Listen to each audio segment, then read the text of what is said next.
Hello there, and welcome back to another video. This is episode 2 of my series about the rise and fall of the Roman Republic from 753 BCE to 27 BCE. In the last episode, we took a look at the Roman kingdom, its founding, functions, and eventual collapse and alteration into the Roman Republic. In this episode, we'll be taking a look at the Cursus Honorum, or the Course of Honours.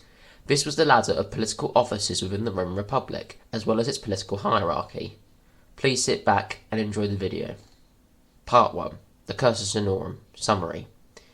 When looking at the Cursus Honorum, we must first understand that the positions available varied, at least initially, depending on whether you were patrician or plebeian. These were the two social classes within Rome. The first positions available were the positions of quaestor for the patricians and the position of tribune for the plebeians. After this, the two sides came together again with the position of aedile, then praetor, and then finally consul, the highest point on the Cursus Honorum. It is also important to remember that the Cursus Honorum was the centre of Roman Republican politics, and one's entire political career was based on this system. Usually, these political offices had certain requirements needed to have them, and these included that most offices had a minimum age requirement.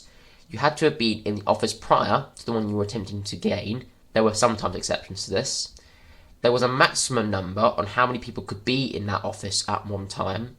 You could only become that position if you were elected, but on very rare occasions, people were appointed to their positions, and sometimes you were expected to have military experience before you entered an office.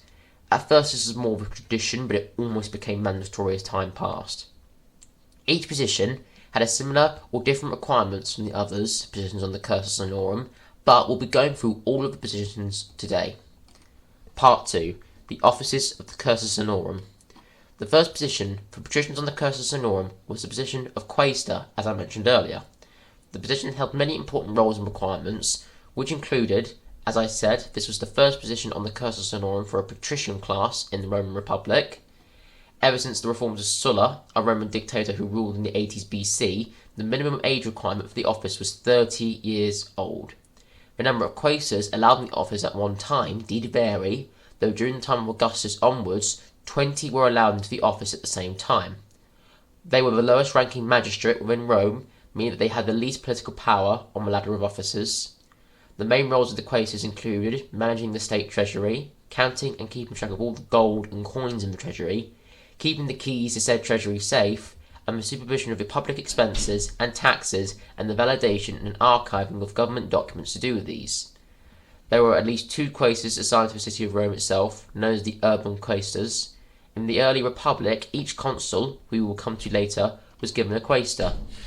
By the year 227 BC, every magistrate within the Roman government with imperium, or military command, would be accompanied by a quaestor when leaving the city of Rome. Quaestors would follow their superiors wherever they went, whether that be outside of Rome or in the different provinces of the empire. If they were under governors, quaestors would also help in the administration of supplies for armies of a province.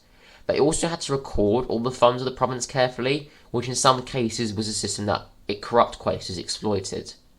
Then, for plebeians, the first position available was the position of tribune.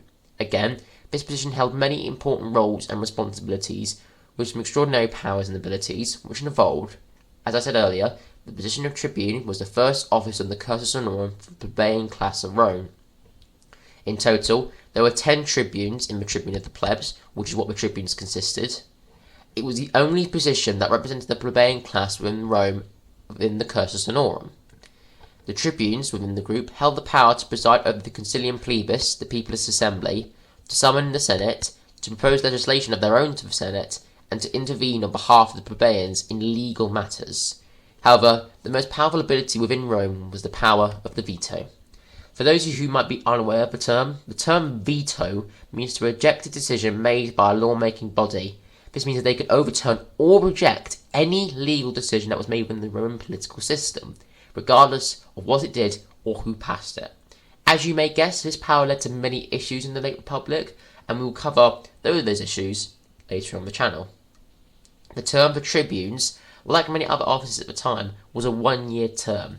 But most importantly, you had to be of plebeian class in order to be a part of the tribune of the plebs. It was the only office that plebeians could start at when hoping to progress throughout the Cursus Honorum, as I mentioned earlier. I really want to stress that. The tribunes did not have imperium, which means they could not command armies. For a period of time, under and just after Sulla, the power to veto legislation of the Senate was removed entirely, effectively making the tribune meaningless and powerless, but the power was later restored by Pompey Magnus and Crassus when they became consuls in 70 BC. These are two individuals that we'll be covering at a later point. Then, after this, when the two classes came together with the same position available for both, this was the position of aedile. The position was odd in some terms, but nevertheless, it was still the first position in the Cursus Honorum that was available for both the plebeian class and the patricians, and they could both be a part of it. In total, there were two pairs of aediles, the plebeian aediles and the curule aediles. The plebeian aediles was a position only for the plebeians, while the curule aediles was open to both patricians and plebeians. Oddly enough, the office of aedile was not officially part of the Cursus Honorum. However, it almost became mandatory as many used the position to gain further public support for future offices and bolster their political experience. That's why it became so common. Candidates would be elected into office by the tribal assembly, which was an assembly consisting of all Roman citizens convened by the tribes, the founding tribes of Rome. The term for an aedile lasted a year, as did other positions. The role of aedile was the maintenance of public buildings, state property effectively, and the regulation and organisation of public festivals. They also had the power to make sure that civil infrastructure was maintained and Rome was well supplied. Initially, the age requirement for the position was 27, but after 180 BC, this was changed to 36 years old. Many famous Roman lawmakers and political members, such as Marcus Tullius Cicero, a famous orator, chose to hold the position of aedile during their careers. After the position of aedile came an extremely competitive position that many Romans sought to become during their political careers, and this was the position of praetor. This was a highly sought after position for many reasons, which included the position of praetor was the second highest position on the Cursus Honorum. The minimum age requirement for this position was 39 during the Republic. The position of praetor was a judicial one. Their main role was to manage the law courts in Rome and also enact authority on behalf of the government when the consuls were absent, which they were known as the praetor urbanus. When there were 8 praetors in total when they'd all been elected, they were also essentially judges and adjudicated the Roman law of the time. The praetors would be the judges that presided over the trials with the defendant and the prosecution and the juries, which was a very democratic element at the time. The praetor was also able to universally decide the punishment against the guilty or the convicted.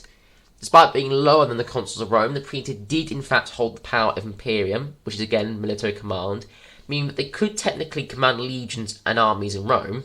However, in more common terms, they acted as the consul's second in command within the field.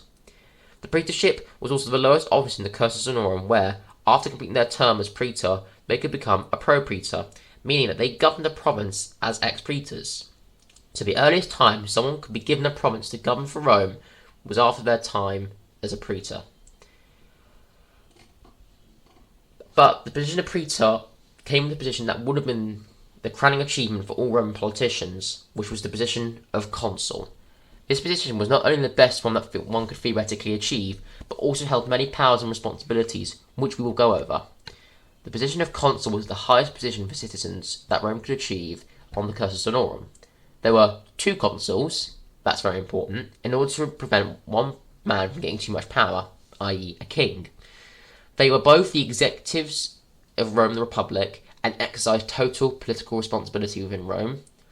The consular elections were held 6 months before their term of office began in order to allow them to prepare their legal agenda for some time in office. The consuls could summon the Senate and decide what the Senate would discuss during their meetings. Because there were 2 consuls, they swapped each month on who was in charge, meaning that they would both get turns to pass their own agenda. This was known as holding fasces. The consuls too held the power of veto, but only really over each other. They could propose legislation of their own choosing to the Senate. And the consuls also held chief imperium and nominally commanded the entirety of Rome's armed forces. They also held fasces on this as well, but rather than swapping every month, they swapped every day. The consuls could decide the dates of public festivals in Rome, and if given the powers of the senatus consultus ultimum, which was effectively a decree stating that the consuls could do whatever was necessary to save the Republic, martial law, their power expanded dramatically. Like the praetors, ex-consuls would become proconsuls, and they would usually be given a promise to govern after their term was over. Part 3. The optional offices of the Cursus Honorum. Despite not being mandatory or popular or even common, there were two other positions on the Cursus Honorum that Romans could still achieve, and these were the positions of dictator and censor. First, let us take a look at the office of dictator and why it was so special. The office of dictator was an official one, but it was somewhat of a legal grey area in the Roman Republic. A dictator would usually be appointed, that's very important, by proposed legislation of other magistrates within the Senate, but nominally the power to do so was placed on the consuls. The dictator, regardless of how long it was held, was seen as an emergency office. Its powers ranged based on the situation. Sometimes dictators would only be appointed for one day to hold a religious festival in times of emergency. Despite not being unlimited, the power of dictator was vast, and their authority was near absolute. They could overrule or ignore any of the political positions or decisions beneath them, including the two consuls and the tribune of the plebs. They held the power of imperium and total command over Rome's armed forces, and while they could draw funds from the treasury as they pleased, the Senate's approval was required to do this. The dictator could not exercise their power outside the term limit that was imposed upon them by the Senate. They were expected to resign after their term limit was over, but they could do so earlier, and extensions could happen. One famous Roman dictator was Julius Caesar, who was dictator from 49 to 44 BC, and another dictator would be Sulla, who I mentioned earlier, who was dictator from 82 BC to 79 BC. Furthermore, sometimes the office of dictator would be handed out in the aftermath of a civil war. As such were the circumstances that allowed Sulla and Caesar to become the dictators at their own respective time periods, though they rather seized the position in some cases. As for the other position, the position of censor, it too had various responsibilities, but was nowhere near as powerful as the dictator or consul. The office of censor was also an optional part of the Cursus Honorum, and was more of an administrative position. One of the main roles of the Roman censor was to supervise public morality, the moral and ethical standards enforced within Roman society, as well as overseeing certain parts of the government finances and maintaining the census. Census is a term used to calculate population information about the members of any population in question. In this case, the censor would look at the Roman population.